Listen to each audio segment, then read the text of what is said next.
你是情绪的终点站还是中转站？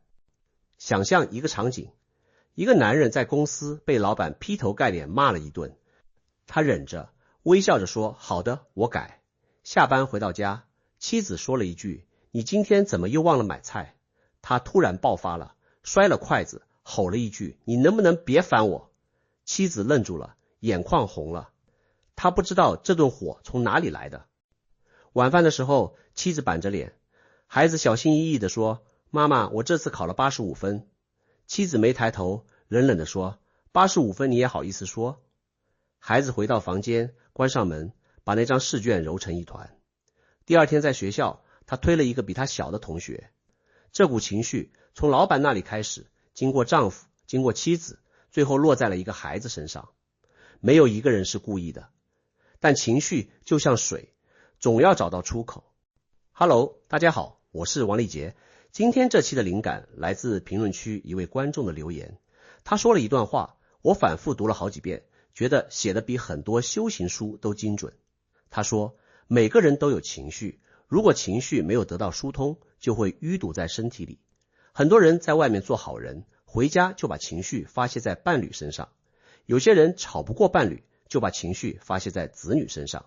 情绪好像通过发泄从你的身体到了别人的身体，但你自己会形成宣泄的惯性，在外人面前依然好脾气，在家里人面前却越来越不可控。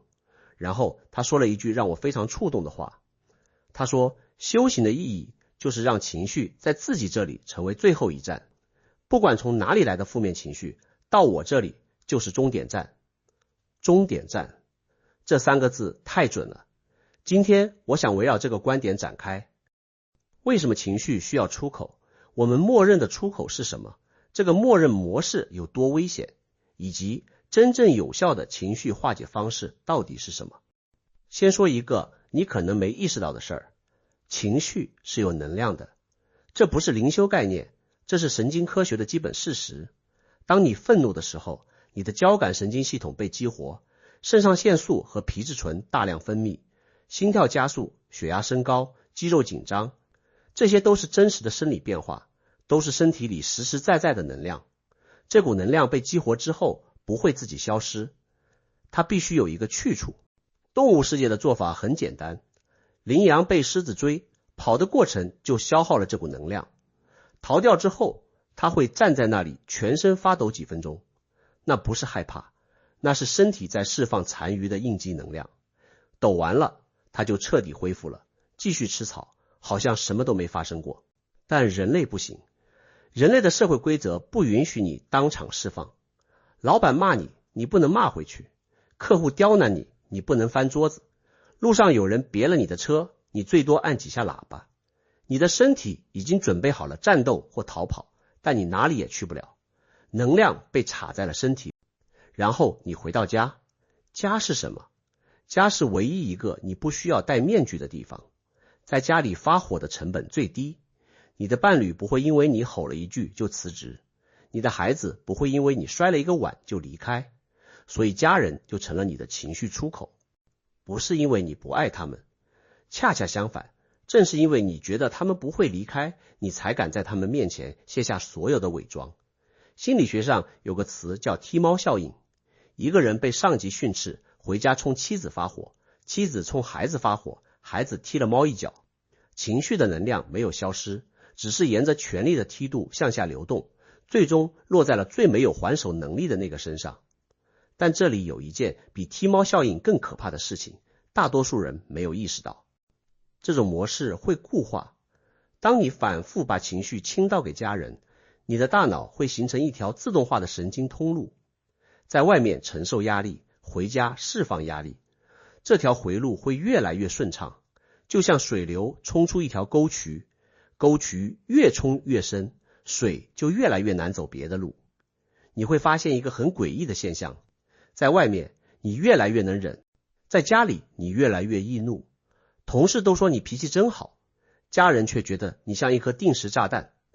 不是你有2副面孔，是你的大脑已经把家变成了唯一的泄洪口。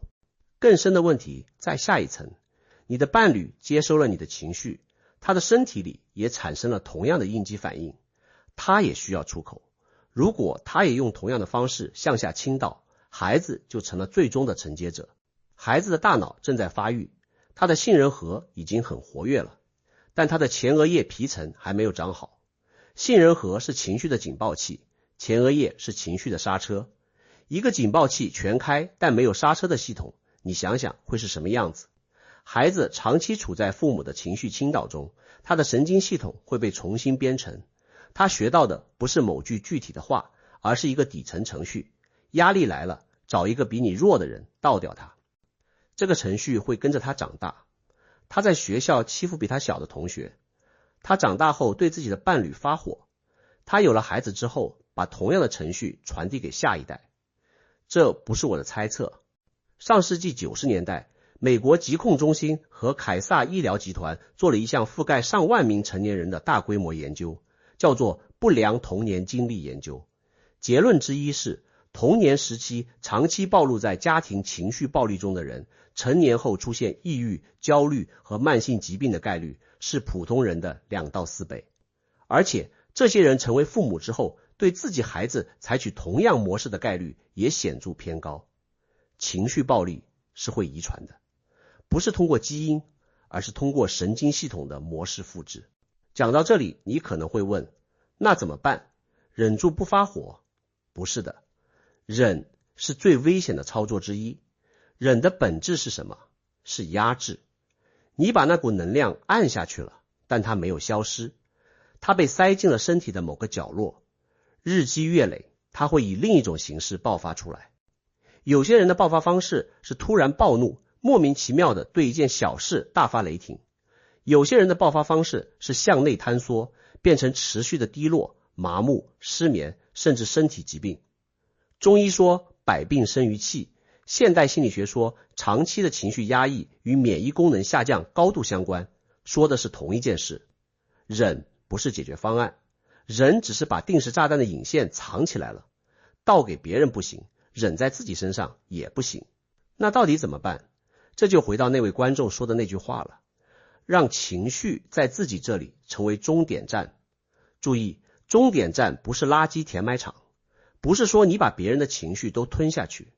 终点站的意思是，情绪到了你这里，你有能力让它的能量归零，它不再是一股必须传递出去的力量，它在你这里被看见、被理解，然后安静地消散了。怎么做到呢？那位观众用了一个非常精准的描述，他说，在感和受之间暂停1秒，这1秒在神经科学里有明确的对应。当外界刺激触发你的情绪反应时，杏仁核会在极短的时间内发出警报，快到你的意识根本来不及参与。但是从杏仁核发出警报到你的身体做出反应之间，有一个大约半秒到1秒的窗口。在这个窗口里，前额叶皮层有机会介入，对这个信号进行重新评估。修行训练的核心就是拓宽这个窗口。加州大学洛杉矶分校的利伯曼教授做过一个经典的脑成像实验，他让受试者在看到愤怒的面孔时，用一个词来描述自己的感受。仅仅是给情绪命名这一个动作，就能让杏仁核的活动显著减弱。你不需要分析情绪，不需要追溯它的源头，你只需要在它升起的那一刻看见它，然后在心里说一句，这是愤怒。就这么简单的一个动作，就能让那股能量的强度打一个大折扣。佛学2500年前就发现了这个机制，四念处里的受念处练的就是这件事。感受升起的时候，不跟着跑，不压制它，只是如实观察，这是苦受，这是乐受，这是不苦不乐受。在观察的那一刻，你和感受之间产生了一个距离，有了距离，你就不再被它劫持。这就是那位观众说的，用观察和觉知让负能量坍缩成零能量的中性信息。能量没有被传递给别人，也没有被压制在自己体内，它被看见了，然后它自然的消散了。你可能会说，这说起来容易，做起来太难了。我被气到头顶冒烟的时候，哪有什么半秒钟的窗口，根本刹不住车。说得对，这就是为什么它叫修行，不叫知识。知识是1秒钟就能明白的事，修行是你需要反复练习，直到那个暂停从一个刻意的动作变成一种本能反应。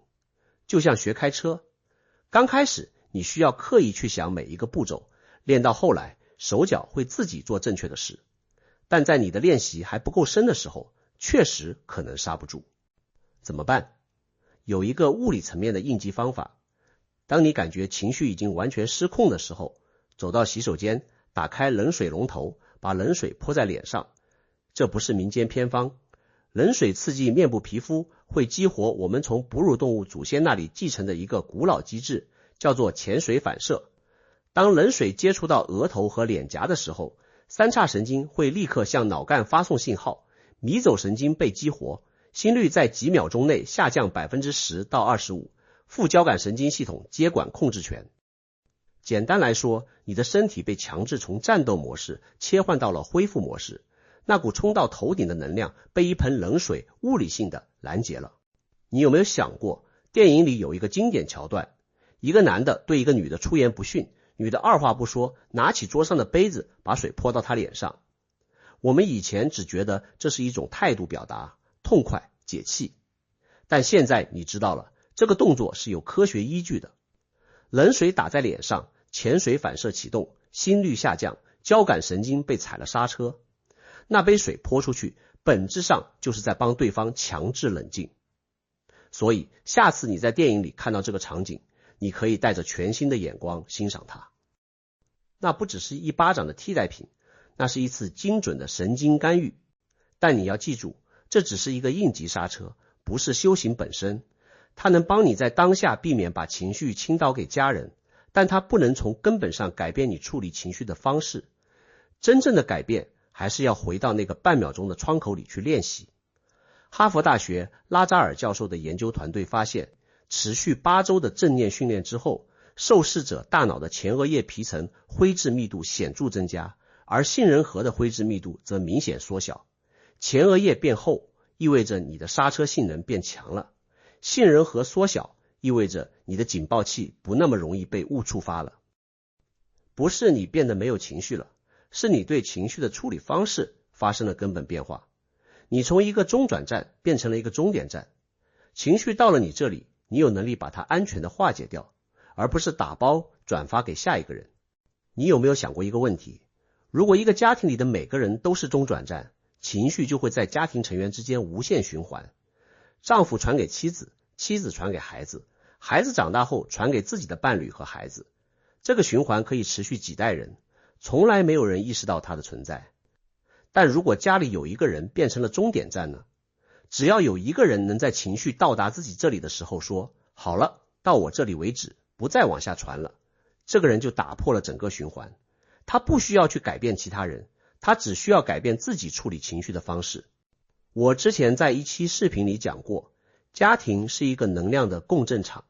父母的内心如果有未化解的怒，这个怒不需要通过语言，不需要通过暴力，它只需要存在，就会在孩子身上显化出来。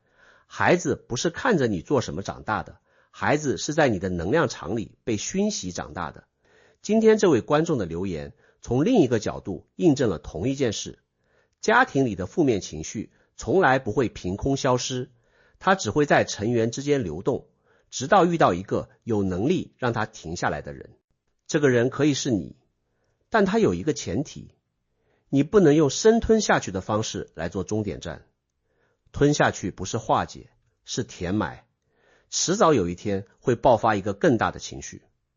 真正的终点站是透明的，情绪穿过你，但不在你体内留下残余。你看见了它，你理解了它的来源，然后你放它走了。这需要练习吗？当然需要。但好消息是，每一次你在那个半秒钟的窗口里成功暂停了一次，你的神经回路就被重写了一点点。每一次成功都在为下一次成功铺路。下次当你感到一股愤怒或委屈涌上来的时候，在你开口之前，试着给自己1秒钟，看看这股情绪，问问他，你从哪里来的？你真的是对眼前这个人生气吗？还是你只是在找一个出口？如果你能在那1秒钟里看见他，你就已经赢了一半，如果你能在看见之后选择不把它传递出去，你就打破了一条可能已经延续了几代人的锁链。修行从来不是一个人坐在蒲团上的奢侈品，修行是你能送给你的家人最贵重的礼物。你觉得你在生活中更多时候是情绪的终点站还是中转站？评论区聊聊。我是王立杰，我们下期见。